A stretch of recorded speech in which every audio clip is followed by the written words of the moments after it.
शुरू में हम मेन कैरेक्टर एमा को देखते हैं, जो एक मशहूर राइटर थी। वो एक विच यानी चुड़ैल जिसका नाम मेरियान था, उसके बारे में कहानियां लिखा करती थी। उसकी ऐसी कहानियों को लोग काफी पसंद भी किया करते थे और इसी वजह से एमा इतनी मशहूर थी। ये काम वो काफी सालों से करती आ रही थी, मगर अब वो मेरियान के बारे में कहानियां लिखना बंद कर देती है, क्योंकि अब उसे ऐसे लगने लगा था कि मुझे ऐसी डरावनी कहानियों की जगह कुछ अच्छा लिखना चाहिए। उसने अपनी किताब में सिर्फ यही लिखा था कि एक लड़की के सपनों में मेरियान विच आकर उसे तंग करती है और उसकी ये कहानी बेहद ही मशहूर हो गई थी। इस किताब ने बहुत पैसे कमाए थे, लेकिन अक्सर एमा अपनी पुरानी जिंदगी के बारे में सोचकर बहुत ज्यादा परेशान हो जाती है, जिसके बाद वो बहुत सारी शराब पी लिया करती है। उसके साथ काम करने वाली लड़की, जो उसकी काफी अच्छी दोस्त भी थी, एमा का बहुत ख्याल रखती है। अब यहाँ हमें एक और बात पता चलती है कि एमा के सपने में खुद मेरियान आया करती थी, जो उसको काफी डरा देती थी। अब रोज रोज अपने फेज चाहने वाले लोगों से मिलना, उनकी किताब पर साइन करना, ये एक राइटर के लिए आम बात होती है। इसी तरह एक दिन एमा जब ये सब कर रही थी, तभी उसके पास एक लड़की आती है जो उसकी बहुत बड़ी फैन थी। कहती है कि मेरियान इस दुनिया में आ गई है, उसने मेरी मॉम को अपने कंट्रोल में किया हुआ है, जिससे एमा तुम्हारी और तुम्हारे चाहने वालों की जिंदगी को खतरा है। अगर तुमने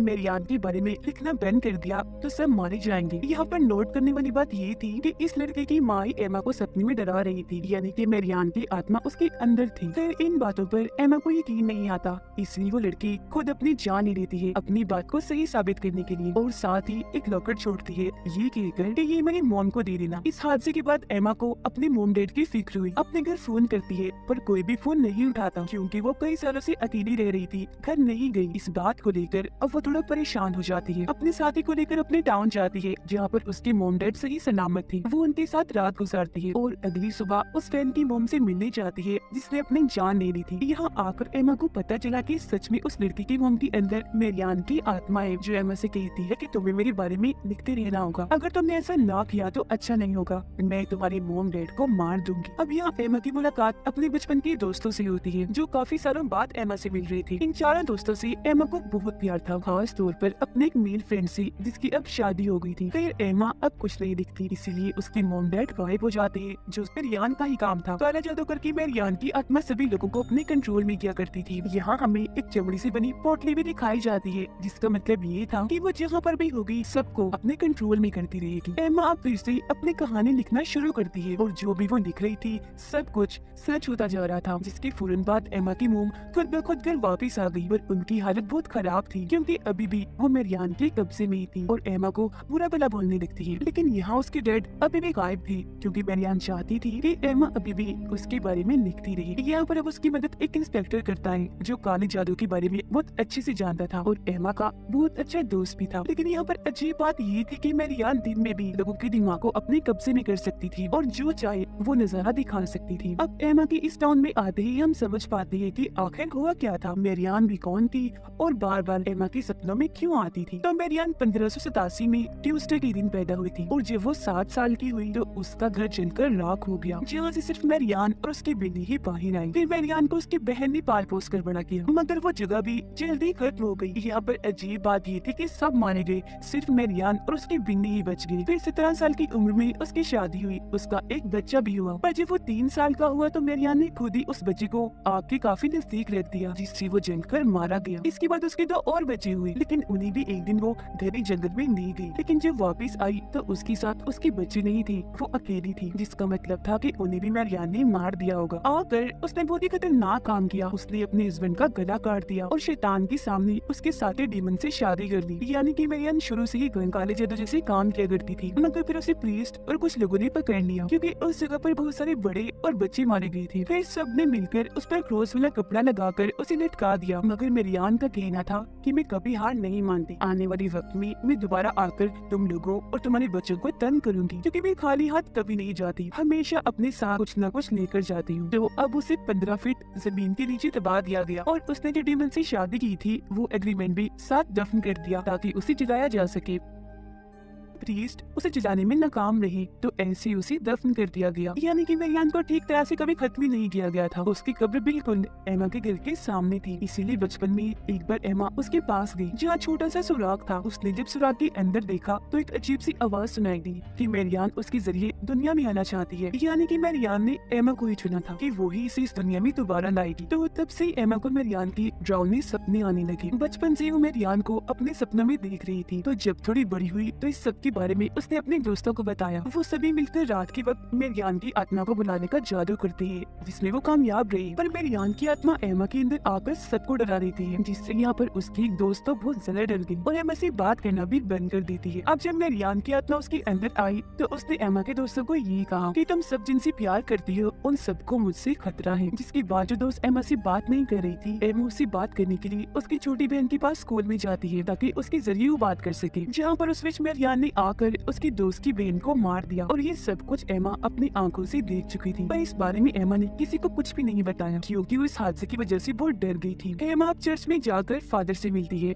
फादर उसे बताते हैं कि मेरियान की आत्मा तुम्हारे साथ जुड़ चुकी है और वो इतनी आसानी से तुम्हारा पीछा नहीं छोड़ेगी। अगर तुम सबकी बधाई चाहती हो तो ये टाउन छोड़कर चली जाओ। अब एमा जानबूझकर अपने टाउन में बुरे बुरे काम करने लग गई, जिस वजह से उसके मॉम डैड ने उसे बाहर भेज दिया और फिर वो एक मशहूर राइटर बनी। और यही वजह थी कि अपने इस पास्ट की वजह से हर वक्त शराब के नशे में और परेशान रहा करती थी। अब कहानी दोबारा आ जाती है मौजूदा वक्त में। एमा को आज तक अपनी दोस्त की बहन की मौत का गम अंदर से खाए जा रहा था। यहाँ पर हैरान करने वाली बात ये थी कि मेरियान की आत्मा पिछले 15 सालों से एमा के पीछे पड़ी हुई थी, उसे डरा रही थी। एमा का किताब लिखना और उस कहानी में जिस लड़की के बारे में लिखा वो और कोई नहीं बल्कि खुद एमा थी। ये सब बातें एमा सोचकर नहीं लिखा करती थी, बल्कि ये सब कुछ उसके सपने थे जो उसने कहानियों के रूप में लिखी थी। अब एमा उस फैन लड़की की मोम के पास जाती है और उन्हें मारने की कोशिश करती है क्योंकि उनके अंदर मेरियान की आत्मा थी। पर एमा का जो इंस्पेक्टर दोस्त था वो उसे ऐसे करने से मना करता है। फैन लड़की की मोम के अंदर मेरियान की आत्मा एमा से कहती है कि अगर तुमने मेरे बारे में किताब ना लिखी तो तुम्हारे मोम डैड मर जाएंगे। और होता भी बिल्कुल ऐसा ही है। एमा जब घर जाकर देखती है तो उसकी मोम मर चुकी थी। तो उस लड़की की मोम को जाकर वो दोबारा मारने की कोशिश करती है, पर इस बार उसे एमा की साथी बचा लेती है, जिससे अब मेरियान की आत्मा उस औरत के जिस्म से जा चुकी थी और जाते जाते वो एमा की साथी को भी नुकसान पहुंचा के जाती है। इंस्पेक्टर को एमा के डैड मिल गई थी, वो उन्हें हॉस्पिटल लेकर जाता है। यहाँ पर हमें एक और बात पता चलती है कि मेरियान जब किसी के जिस्म में आकर वापस जाती है तो वो उस इंसान के जिस्म से कोई न कोई चीज लेकर जाती है। जैसे कि उस औरत के जिस्म से निकलने से पहले वो उसकी आंखें ले गई और उसको अंधा कर दिया। एमा अब उस औरत से दोबारा मिलती है जो नॉर्मल हो गई थी। कहती है कि तुम्हें उसके बारे में लिखते रहना होगा, अगर तुमने लिखना छोड़ दिया तो वो सबको मार देगी या फिर मेरी तरह सबको नुकसान पहुंच जाएगी। ये सब कुछ सुनकर एमा काफी परेशान हो गई। दरअसल इंस्पेक्टर ने इस केस की अच्छे से जांच की। वो एमा से मिलकर उसे बताता है कि जो कहानियाँ तुमने अपनी किताब में लिखी है ऐसा कहीं न कहीं जरूर हुआ है। जैसे बालू ने पूरे बेसबॉल टीम को मार दिया, वहाँ पर सबका ये कहना था कि हमने बालू को बोलते हुए सुना, जिसका मतलब था कि ये सारी कहानियाँ मेरियान ही एमा से लिखवा रही थी, जिससे ये सब असल दुनिया में सच हुआ करता था। ऐसा इसलिए होता था कि जो भी मेरियान के बारे में पढ़ता था वो उसके बारे में ही सपने देखता था। उसके बारे में जो जितने ज्यादा सपने देखेगा मेरियान उतनी ही ताकतवर होगी और बाकी जो लोग मारे जाते थे उनसे तो इसी ताकतें मिलती ही थी। और इस तरह से मेरियान ने एमा से खुद को जोड़ लिया था। यहाँ पर एमा का इंस्पेक्टर दोस्त ये प्लान करता है कि हम सब मिलकर मेरियान विच को उसके असल नाम मेरियान से बुलाएंगे, जिससे उसे आना ही होगा क्योंकि विच अपने असली नाम को झुठला नहीं सकती। पर मेरियान ने इस बीच एमा के 2 दोस्तों के बच्चे चुरा लिए थे ताकि वो एमा को ब्लैकमेल कर सके। उसके सभी दोस्त वापस उसी लाइट हाउस में जाती है जहाँ पर 15 साल पहले इन्होंने मेरियान को बुलाया था जादू करके। अब इससे पहले वो उसे दोबारा बुलाते वो एमा की साथी के अंदर आ गई जो हॉस्पिटल में थी, जिसको वहाँ पर एमा के डैड ने भी देख लिया था। वो नर्स को मारने ही वाली थी पर तभी वो दोस्त मेरियान को बुला लेती है और वो एमा की साथी को छोड़कर चली जाती है।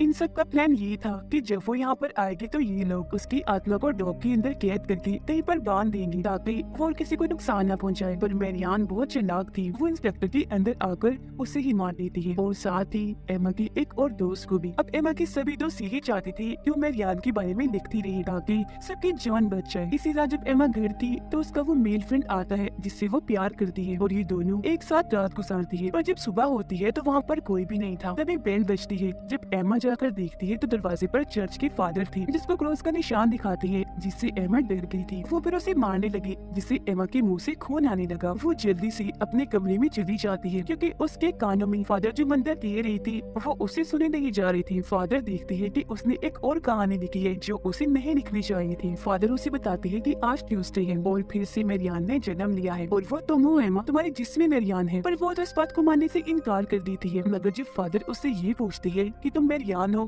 तो वो हाँ बोल देती है। एमा के अंदर आई मेरियान की आत्मा फादर को भी नुकसान पहुंचाती है, फादर की एक पाँव पर गोली मारकर। पूरी कहानी में हमें यही दिखाया गया है कि जिसके भी जिसमें मेरियान होगी, वो इस बात को नहीं जुटला सकता कि वो मेरियान नहीं है। एमा को खुद भी ये बात पता चल गई थी कि उसके अंदर मेरियान की आत्मा आ चुकी है, जो अब उसे अपने साथ हेल जहन्नुम में जाना चाहती थी। वो एमा को अपनी कब्र की तरफ ले जाती है। उसको मेरियान की लाश मिलती है, जो अब तक बिल्कुल सही सलामत थी। वो एमा को कहती है, चलो मेरे साथ मेरी दुनिया में। उधर असल दुनिया में एमा की तो समझ गई थी कि वो खतरे में है। वो एमा के घर जाकर उसके गले में अपना एक ताकतवर लॉकेट पहना देती है, जो उसकी जान बचा सके, क्योंकि एमा का जिस्म इस दुनिया में था, सिर्फ उसकी आत्मा मेरियान के साथ हेल में जा रही थी। जिससे होता ये है कि हेल में एमा उसके साथ जाने से मना कर देती है। मतलब एमा अब अपने होश में आ गई थी। एमा खुद को मारना चाहती थी ताकि उसके साथ साथ मेरियान भी खत्म हो जाए, पर मेरियान उसे रोक रही थी। उधर फादर भी मेरियान की कब्र के पास पहुंचकर आग लगाना चाहती थी ताकि वो एमा को बचा सके। उधर अब मेरियान की दुनिया हेल में एमा के पास बेसबॉल बैट था, जिससे वो मेरियान की आत्मा को मारती है और असल दुनिया में उसकी दोस्त एमा को बचा लेती है खुद को गोली मारने से। फादर भी मेरियान की कब्र को आग लगा देती है, पर मेरियान की आत्मा ने उन्हें अंदर खींच लिया था, जिसमें जलकर मेरियान की आत्मा तो खत्म होती है, साथ में फादर भी मारे जाते हैं। एमा की डेट बिल्कुल ठीक हो गई थी। उनका रिश्ता एमा के साथ काफी अच्छा हो गया था, जो आज से पहले नहीं था। एमा को उसके साथी भी वापस मिल गई थी, मगर उसके बोलने की ताकत जा चुकी थी, क्योंकि मेरियान जाते जाते कुछ न कुछ साथ ले जाती है। वो दोनों टाउन को छोड़कर जा रही थी। जाते हुए सबसे मिलती है। यहाँ पर एमा अपने मेल फ्रेंड से मिलकर उस रात के बारे में बताती है कि तुम आए और हमने रात साथ गुजारी थी। मगर वो ये सुनकर हैरान हो जाता है, क्योंकि वो आना ही नहीं था। उसे गुस्सा आ गया और वो यहाँ से चला गया। यहाँ पर एमा बहुत परेशान हो जाती है। वो अपने साथी से पूछती है कि तुम्हें भी मेरियान काले समंदर के पास लेकर गई थी? तो वो कुछ नहीं कहती, पर अचानक से बोल पड़ती है कि हाँ, मैंने भी हेल को देखा है। एमा हैरान होते हुए फिर से पूछती है, पर वो कुछ नहीं बताती।